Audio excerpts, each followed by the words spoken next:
वह खून कहो किस मतलब का जिसमें उबाल का नाम नहीं, वह खून कहो किस मतलब का आ सके देश के काम नहीं, वह खून कहो किस मतलब का जिसमें जीवन न रवानी है, जो परवश होकर बहता है वह खून नहीं है पानी है। उस दिन लोगों ने सही सही खून की कीमत पहचानी थी, जिस दिन सुभाष ने बर्मा में मांगी उनसे कुर्बानी थी। बोले स्वतंत्रता की खातिर बलिदान तुम्हें करना होगा, तुम बहुत जी चुके जग में लेकिन आगे तुम्हें मरना होगा। आजादी के चरणों में जो जयमाल चढ़ाई जाएगी वह सुनो तुम्हारे शीशों के फूलों से गूंथी जाएगी।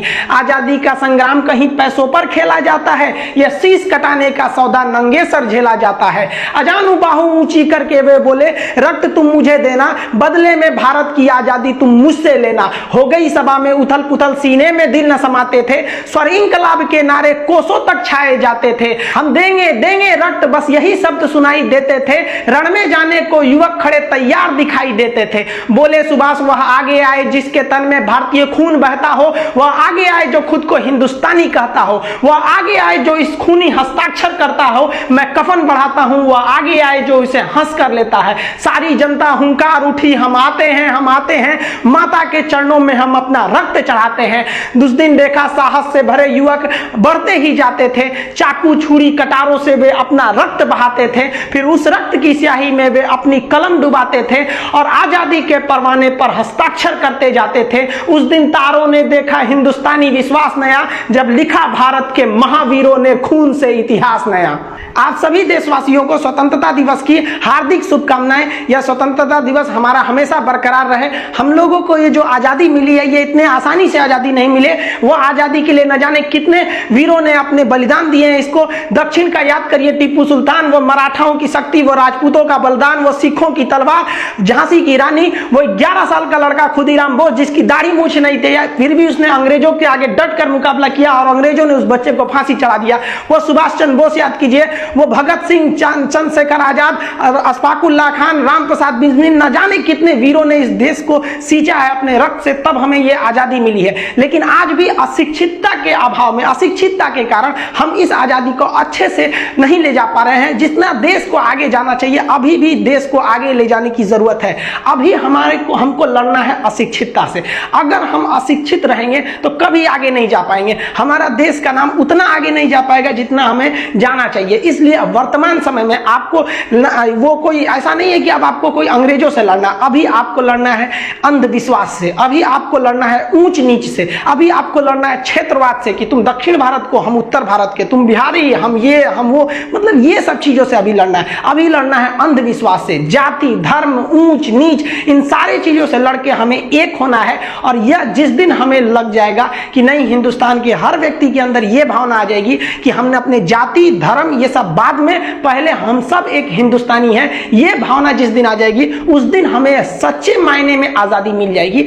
अभी हमें बहुत कुछ करना है इस देश को आगे ले जाने को। हमें अपने देश को अमेरिका, ब्रिटेन, जापान जैसे देशों के विकसित श्रेणी में लेके आगे जाना है। ये केवल हम तभी ले जा सकते हैं जब हम शिक्षित होंगे। नई शिक्षा प्रणाली भी इसी ओर में कदम बढ़ाने के लिए एक बहुत ही बढ़िया कारगर साबित हुआ है। हम लोगों ने, ऐसा नहीं है कि हम लोग आजादी के बाद हर मोड़ को देखा, ऐसा नहीं कि केवल विकास देखा या केवल मतलब विकासहीन देखा। हम लोगों ने बहुत सारे अच्छे काम भी किए। ग्लोबलाइजेशन, प्राइवेटाइजेशन, जो लिबरलाइजेशन था उसने देश ने काफी तरक्कियां भी की। हमने कई सारे युद्ध भी देखे, उस कई युद्धों में हमने ऐसी जीत दर्ज की जो पूरी दुनिया में कहीं नहीं देखी गई थी। 71 की लड़ाई में जब 93,000 फौजियों को हमने घुटना टिका दिया था, लेकिन वही युद्ध में हम लोगों ने देखा कि 62 में कैसे हमने मतलब संसाधनों के अभाव में हम लोगों ने उतना अच्छा काम नहीं कर सका। लेकिन उसी 62 के बाद 5 साल बाद हम लोगों ने चाइना को मुंह तोड़ जवाब दिए थे। उसी मुंह तोड़ जवाब का आपको नमूना दिखाते हैं। वुहान में चाइना के एक स्लीपिंग बुद्धा काफी मंदिर प्रसिद्ध है, महात्मा बुद्ध का। वहां पर भारतीय राजनयिक जो दूतावास थे, कॉन्सुलेट में काम करते थे, उनका नाम था कृष्णन रघुनाथन। ये 4 जून 1967 को यहां से जा रहे थे तो इन्होंने अपनी गाड़ी को रोककर इस महात्मा बुद्ध की मूर्तियों के तथा मंदिरों के अवशेष का फोटो लेने लगे थे। ये एरिया मिलिट्री वाला एक छावनी का एरिया था। अभी ये फोटो ले ही रहे थे कि चाइना की जो पीपुल्स लिबरेशन आर्मी है, PLA ने इन्हें आकर गिरफ्तार कर लिया। ये समझाते रह गए कि हम फोटो यहाँ की मिलिट्री बेस का नहीं ले रहे थे, बल्कि हम यहाँ महात्मा बुद्ध की फोटो ले रहे थे। और महात्मा बुद्ध का भारत से तो कितना लगाव है, हमने ही पूरी दुनिया को बुद्ध दिया, हमने चीन को बुद्ध दिया, बदले में उसने हमें युद्ध दे दिया था। तो हम लोग महात्मा बुद्ध की फोटो को आज भी इज्जत से देखते हैं लोग, तो ये फोटो ले रहे थे। लेकिन लेकिन चाइनीज पीएलए वालों ने इनकी बात को नहीं सुनी और उन लोगों ने इन्हें अरेस्ट कर लिया, इन पर जासूसी का आरोप लगाया और जासूसी के आरोप लगाने के बाद इन्हें पूरी जनता के सामने बेइज्जत करने के लिए 15,000 लोगों के आगे इन्हें मुकदमा चलाया गया और इन्हें जासूसी का आरोप लगाकर इन्हें पर्सोना नॉन ग्राटा घोषित कर दिया गया कि अवांछनीय व्यक्ति इसे देश से निकालिए। और अगले दिन मतलब ये मुकदमा चलने के बाद 13 जून को इन्हें पूरी तरह एयरपोर्ट पर घसीटते हुए लाया गया। इतना घसीटा गया था कि इनके पैर से जूते निकल गए थे, इन्हें नंगे पांव घसीटा गया। चाइना के जो रेड गार्ड्स थे इन्हें लात घूसा मारा, इनके ऊपर थूका था। उसके बाद पूरे सरेआम फोटो खींचकर इन्हें भारत में भेजा गया। जब ये दिल्ली एयरपोर्ट पर उतरे थे तो एक बहुत बड़ी भीड़ इनके स्वागत के लिए भी खड़ी थी और साथ ही साथ इस विरोध को भी दर्शाने के लिए खड़ी थी कि हमें भी चाइनीज को उसी भाषा में जवाब देना पड़ेगा। भारत ने भी अगले दिन 14 जून को चीनी राजनयिकों को पकड़ लिया और उन पर भी जासूसी का सेम मुकदमा ठोक दिया और उन लोगों ने भी चिल्लाते रह गए कि हम जासूसी नहीं कर रहे हैं, नहीं कर रहे हैं। भारत ने भी उनकी एक बात नहीं सुनी और उन्हें 72 घंटे का अल्टीमेटम दे दिया। लेकिन भारतीयों के अंदर यह गुस्सा आग बबूला था। उस समय विपक्ष के दबाव में तथा भारतीयों में राष्ट्रवाद की भावना ने इस चीनी कॉन्सुलेट जो दिल्ली में थी उसे पूरी तरह से घेर लिया और वहां के खिड़कियों को पत्थर से तोड़ दिया, दरवाजे तोड़ दिए, गेट तोड़ दिया, आग लगा दिया गया चीनी झंडों में और वहां बहुत से चीनियों को पकड़ के कूच दिया गया थुथुर इनका। तो उनको राम मनोहर लोहिया हॉस्पिटल में एडमिट कराना पड़ा और इनको बता दिया गया कि हमारे जो चीन में बैठे हैं हमारे जो राजनयिक, उन पर अगर तुम कुछ भी करोगे तो यहां तुम्हारे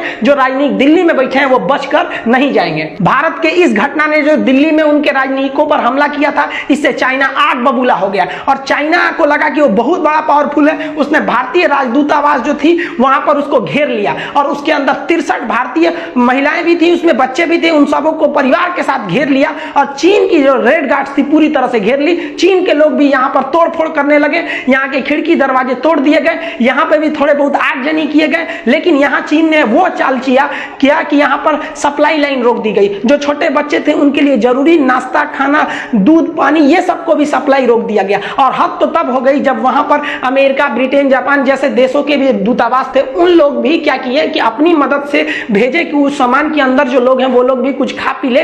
तो ये जो रेड गार्ड थे वो उनको भी ले जाने से मना कर दिया, नहीं अंदर कोई नहीं जाएगा ना कोई निकलेगा। और उस दूतावास में जो चीन के लोग काम करते थे, जो वहां पे वर्कर थे, उनको चीन वालों ने कहा कि तुम कोई अंदर काम करने नहीं जाएगा। पूरी तरह से इसका घेराबंदी कर लिया गया। चाइनीजों को लगता था कि इससे भारतीय डर जाएंगे। जैसे ही ये खबर भारतीय मीडिया में आई, उस समय भारतीय मीडिया ने इस खबर को बहुत ही तरजीह दी। भारतीयों का गुस्सा और भयानक चढ़ गया और भारत सरकार ने भी, उस समय जनसंघ पार्टी थी, उसने भी कहा कि अब हम नहीं छोड़ेंगे। भारत सरकार ने अपने सुरक्षा बलों को कह दिया कि दिल्ली में जो चीन का दूतावास है उसे भी घेर लीजिए, उसमें भी कहीं विदेश से खाना नहीं जा सकता है, वहां के लोग भी खाना पानी के लिए बाहर नहीं आ सकते हैं, पूरी तरह से सप्लाई बंद कर दी जाएगी। वहां पर भी वहां के जितने लोग हैं उनको कहीं से न आने जाने कहीं की कोई इजाजत नहीं दी जाएगी। जो जो चीन के बीजिंग में हो रहा है वह सब दिल्ली में किया जाएगा। अगर वहां बंदी बनाए गए हैं तो यहां बंदी बनाएंगे। आप अगर वहां कुछ अत्याचार करते हैं तो उम्मीद रखिए कि यहां उनसे दुगना अत्याचार किया जाएगा। यहां चीन एक चाल चलने की कोशिश किया। जो उसके दूतावास थे वहां पर जो लोग बंधक बनाए गए थे वो तो अलग थे, जो हॉस्पिटल में हाथ गोड़ तुरा गया था उन लोग का कूच दिए थे सब भारत वाले। दिल्ली वाले बहुत अच्छा काम किए थे। इस चीज के लिए दिल्ली वालों को सैल्यूट करते हैं कि जब देश की बात आएगी ना तो भाड़ में गया इंसानियत। अगर हमारे देश की इज्जत पे आएगी ना तो थूर देंगे ऐसे ही, तुम चाहे कितनों बड़े के देश के रहो। तो यहाँ पर दिल्ली वाले ने जो कूचा था, वो लोग राम मनोहर लोहिया हॉस्पिटल में एडमिट थे। तो चीन जो था वहां पर एक स्पेशल कोड भेजा दूतावास भारतीय विदेश मंत्रालय को कि हमारा एक विमान जो है वो इस रास्ते से जाएगा और जो थुरा कुचा गए हैं सब वहां पर छोटका छोटका चीनिया सब, उनको भर भर के ले आएगा। तो भारत सरकार ने ओपन बिना कोडलेस के संदेश भेज दिया। देखिए जो विदेश में राजदूतों से बात होती है वो कोड में बात होती है, वो सीक्रेट कोड होते हैं। उस चीज को हम यहाँ नहीं बता सकते हैं आप लोग को, वो चीजें वो कोड होती है, दूसरा कोई उसको मतलब डिकोड नहीं करता है। लेकिन भारतीय विदेश मंत्रालय ने ओपन बोल दिया कि कोई भी जहाज को, चीनी जहाज को भारत में घुसने नहीं दिया जाएगा। और हिंदुस्तानियों की उस समय हिम्मत की तो सैल्यूट करनी पड़ेगी जब हिंदुस्तानी एयरफोर्स को यह आदेश दिया गया कि इस रास्ते से अगर कोई भी चाइनीज जहाज गुजरता है। एक्चुअली उस समय तो ये पूर्वी पाकिस्तान था, ये तो 1971 में हम लोग कूच काच के इसको अलग किए, इसका वीडियो बना चुके हैं, आप उसको देखे होंगे कि कैसे हम लोग पाकिस्तानियों को कूचे थे। उस समय 93,000 फौजियों ने हाथ जोड़ के सरेंडर किया था कि मत मारिए हमको। तो यहां से वो लोग घुसना चाहते थे। तो भारतीयों ने एकदम प्लान बना दिया था कि एयरफोर्स को सख्त आदेश था कि कलकत्ता से एयरफोर्स उड़ान भरेगी और चीनी विमानों को इस तरह से घेर लेगी कि उन्हें इलाहाबाद या लखनऊ पर उतरने पे मजबूर कर दिया जाएगा। अब एयरफोर्स घेर लेगी तो उतरेंगे क्या नहीं, अगवे जाके जहाज, एयरफोर्स की जहाज तो छोटी होती है ना, कलाबाजी करने लगे, अगवा ऐसे ऐसे करेगी अपने से उलट जाएगा, हम लोग क्या कहेंगे, डरा के उलट दिया था। तो ये लोग चीनियों को था। दूसरा कि अगर ये लोग ढिठाई करेंगे तो भाई हम लोग किसी पे डायरेक्ट हमला भी तो नहीं कर सकते, सिविल एयरपोर्ट है, कोई मान लीजिए कोई लड़ाकू जहाज तो भेजा नहीं था, वो सवारी वाला था। अगर दिल्ली पहुंच भी जाता है तो भारत के पास एक और रास्ते थे कि ससुरा का पेट्रोल नहीं भरने दिया जाएगा, अब ले तो ढकेल के नहीं ना ले जाएगा यहाँ पे। तो ये रास्ते थे। चीनियों को पता चल गया कि भाई साहब ये तो भारत वाला सब एकदम भड़क गया है, सब 1962 नहीं है ये तो अब तो गड़बड़ कर देगा। तो चीनियों ने डर के मारे जहाजिए नहीं भेजा, उसके पायलट आने से मना कर दिए, नहीं जाएंगे, वहाँ एयरफोर्स तैयार है, हम लोग को इससे लड़ेंगे, हम लोग एयरफोर्स मार देगा सब, इसको दिक्कत हो जाएगा। चीन वाले आए ही नहीं सब। तब चीन को समझ में आ गया कि हम भारत को एक बार धोखा दे सकते हैं, दोबारा धोखा नहीं दे सकते हैं। हम सबको सजग रहना चाहिए।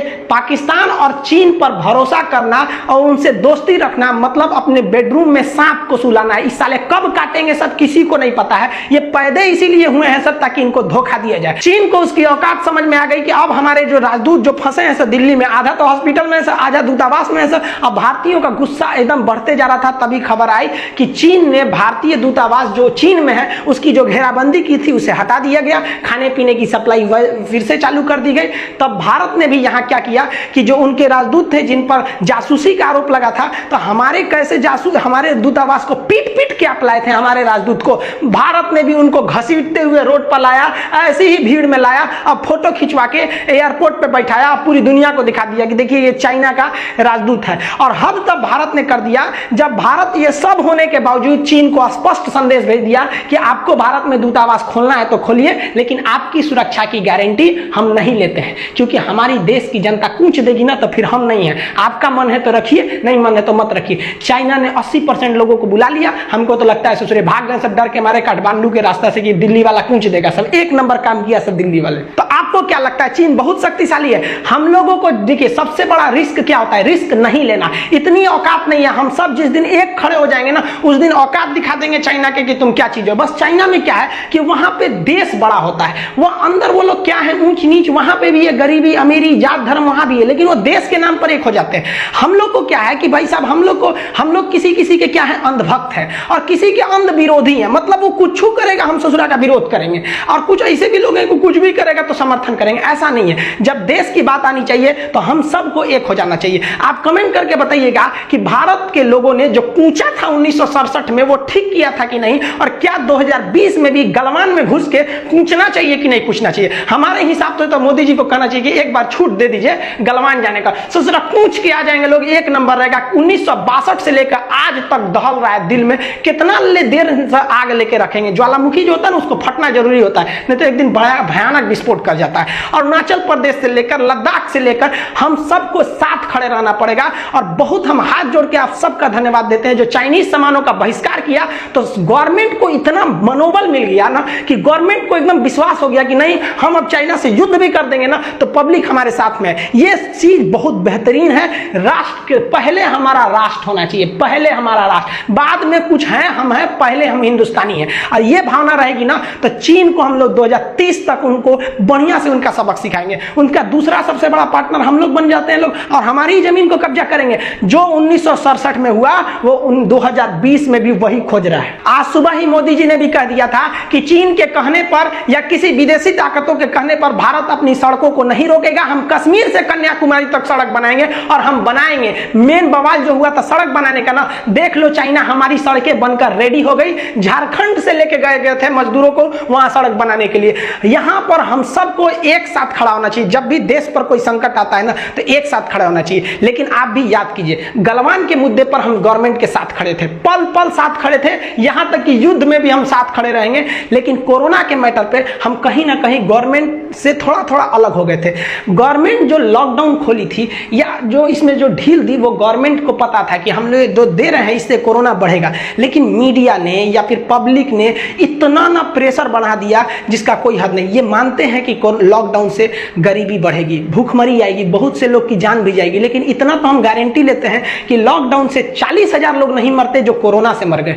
अब क्या पता कि कितने अच्छे अच्छे लोग मरे। अब्दुल कलाम जब ट्रेन में अखबार बेचते थे तो आपको पता था क्या कि कि साइंटिस्ट बन जाएंगे। आप जब ये नरेंद्र मोदी चाय बेचते थे तो आपको पता था क्या कि यही नरेंद्र मोदी एक दिन चाइना में गलवान वालों को मुंह में आंख मिला के कहेगा कि वापस जाओ नहीं तो हम नहीं हटेंगे। कुछ भी देखिए, कोई भी व्यक्ति मरता है तो वो कुछ इस देश के लिए वो एक बहुत अभिन्न हिस्सा होता है। तो कोरोना से जितनी जान गई शायद लॉकडाउन से उतना नहीं जाता। लोग इतने लापरवाह हो गए हैं जिसका कोई हद नहीं। जब मार्च अप्रैल का महीना था, कोरोना कुछ भी नहीं था इंडिया में, जब 200-400 मरीज थे तो हम लोग को ज्यादा डर लगता था। आज सोच रहा लाखों में मरीज हो गए, सब 20 लाख के आसपास मरीज हो गए हैं तो हम लोग को डर नहीं, मास्क बिना घूम रहे हैं। गवर्नमेंट प्रेशराइज हो गई है। आप देखिएगा, हम तो 2013 से मोदी जी का भाषण देखते हैं, अब जो भी बातें बोलते हैं, लेकिन इस बार का जो भाषण था या फिर इस बार का तो कुछ भी चीज पे कोरोना का ही इफेक्ट था। इनको भी इस बात का टेंशन था कि इकोनॉमी इतनी पीछे चली गई, क्योंकि पिछली बार इन्होंने कहा था कि हम 5 ट्रिलियन की इकोनॉमी बनाएंगे। तो कोरोना ने हम सबका सपना तोड़ा, इस देश का नहीं सबका। आपकी एक छोटे से दुकानदार से लेके बड़े से दुकानदार ने हर चीज को लॉस किया। ये कोरोना पर भी हम जीतेंगे, क्योंकि स्पष्ट है जब भी कोई समस्या जन्म लेती है तो उसका समाधान जरूर रहता है। ये गीता में स्पष्ट लिखा है कि आप कितना जल्दी उस समस्या के समाधान को ढूंढ लेते हैं। तो हमारे वैज्ञानिक थे, मोदी जी ने भी कहा है कि वैज्ञानिक जो है दिन रात लगे हुए हैं लेबोरेटरी में, वो भी कोशिश कर रहे हैं। बहुत जल्द इसकी भी वैक्सीन आ जाएगी, लेकिन जब तक नहीं आती है हम सबकी रिस्पॉन्सिबिलिटी बनती है कि हम अपने आप को संभाल कर रखें, क्योंकि आपकी इम्यूनिटी अच्छी हो सकती है, आपकी वजह से दूसरे को खतरा हो सकता है। रूस की वैक्सीन कहा जा रहा है कि सक्सेस भी है, उस पर 100% WHO बिलीव नहीं कर रहा है। अगर वो है भी तो हम लोग को 2021 में ही मिल पाएगा, अभी तो बहुत कम चांसेज है, लेकिन कुछ भी कहा नहीं जा सकता है। हम वही देश है जहां मास्क नहीं बनता था, आज दुनिया में सबसे ज्यादा मास्क हमारे यहाँ बन रहा है। PPE किट था चाइना से आता था, आज पूरी दुनिया में हम लोग सप्लाई कर रहे हैं। तो हिंदुस्तान वालों की प्रतिभा पे तो कभी शक नहीं करना चाहिए। लोग कह रहे हैं ना कि वैक्सीन बन जाएगी तो कहाँ कितना जल्दी प्रोडक्शन होगा। अरे भारत वाले को दे दीजिए ना, यहाँ दिन रात इतना ना प्रोडक्शन कर देगा सबकी एक्स्ट्रा में वैक्सीन हो जाएगा। तो हम सब यही दुआ करते हैं ऊपर वाले से कि जल्दी से जल्दी ये कोरोना जाए, फिर से हमारा देश समृद्ध हो सके। हम अपने देश के बहादुर सिपाहियों को सैल्यूट करते हैं कि इस कोरोना में भी वो लोगों ने कुछ भी नहीं देखा, हमारे देश के लिए डट कर खड़े रहे थे वो लोग। ये जो हमारे भारत के फौजी हैं ये असली हीरो हैं। हमें बहुत गुस्सा लगता है जब मूवी में जो एक्टर काम करते हैं उसको लोग हीरो बोलते हैं। अरे वो हीरो नहीं है, वो एक्टर है। हाँ, अच्छे एक्टर हो सकते हैं, समाज के लिए अच्छी मूवियां बनाते हैं, सही है भाई साहब, आप लोग एक्टर हैं। हीरो जो है ना ये है हीरो, असली हीरो ये है। वो लोग एक्टर और एक्ट्रेस हैं। लोग हीरोइन आप बात करते हैं झांसी की रानी की, जो आप बहादुरी देखे, जब झांसी की रानी जब शहीद हो गई थी तो अंग्रेजों की हिम्मत नहीं थी कि जाके उनकी बॉडी को उठा सके। उनको डर लगता था कि ससुरा अगर थोड़ा भी सांसें चल रही होगी तो छोड़ेगी नहीं। वहां पे वो औरत की शक्ल में शेरनी थी, शेरनी वहां पर। ये हमारे देश के असली हीरो हैं। लेकिन आप जो मूवी में देखते हैं ना, उन्हें हीरो नहीं कहिए, वो एक्टर है। हमारे देश के लिए ये सच्चे हीरो हैं। समय समय पर हम अपनी सेना की हर एक जानकारियां आपको देते रहते हैं कि सेना कैसे हथियारों का प्रयोग करती है, किस किस चीजों का प्रयोग करते हैं, ताकि आपके अंदर राष्ट्रीय भावना आए और आप भी के अंदर एक सैनिक का जिगर हो सके।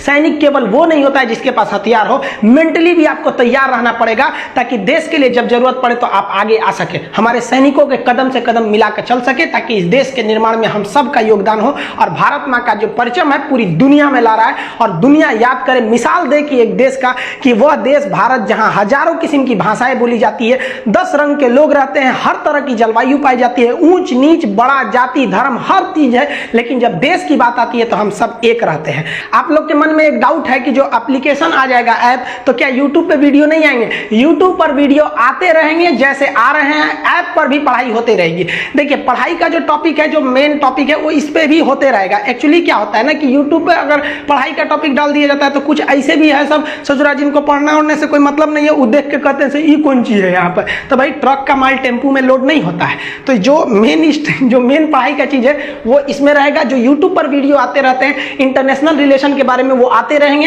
हमारे मकसद है कि हिंदुस्तान के कम से कम 10 करोड़ लोगों को हिंदुस्तान के बारे में बताएं, हिंदुस्तान के जो गौरव था, जो इतिहास थी हमारी, उससे रूबरू कराएं। और हमारा यही टारगेट है कि हम अपने यूट्यूब के माध्यम से या ऐप के माध्यम से 130 करोड़ जनता में से कम 10 करोड़ जनता को यह बता सके कि हम वही हिंदुस्तानी है जिसके आगे सिकंदर भी नतमस्तक होकर चला गया था। हम वही हिंदुस्तानी है जो दुनिया को बुद्ध दिए, महावीर स्वामी दिए, हमने नालंदा विश्वविद्यालय दिया। यही वो धरती है जहां से आर्यभट्ट को दिया गया था, ज्योतिष ज्योतिष शास्त्र में हमारा जो देश था वो पूरी दुनिया में सबसे आगे था। तो हम अपनी गौरव को भूलते जा रहे हैं, लेकिन इसको नहीं भूलेंगे। देखिए, शिक्षा उस शेरनी का दूध है, जिसने इसे पिया है वो दहाड़ा है, और उसकी दहाड़ पूरी दुनिया सुनेगी, सुनना पड़ेगा आपको। आज शिक्षित व्यक्ति को कोई नहीं दबा सकता है, और शिक्षित व्यक्ति जो होता है ना, उसे कोई किसी तरह के लालसे में भी नहीं डाल सकता। उसके अंदर अगर आप शिक्षित रहेंगे ना, तो आपके अंदर से खुद से ऊंच नीच की भावना खत्म हो जाएगी। जाति, धर्म, मजहब, ये सब चीज भावनाओं में नहीं रहना चाहिए। जब हम लोग विदेश में पढ़ने जाते हैं या घूमने या काम करने जाते हैं, तो वहां हमारी पहचान किस रूप में होती है? केवल और केवल एक हिंदुस्तानी के रूप में।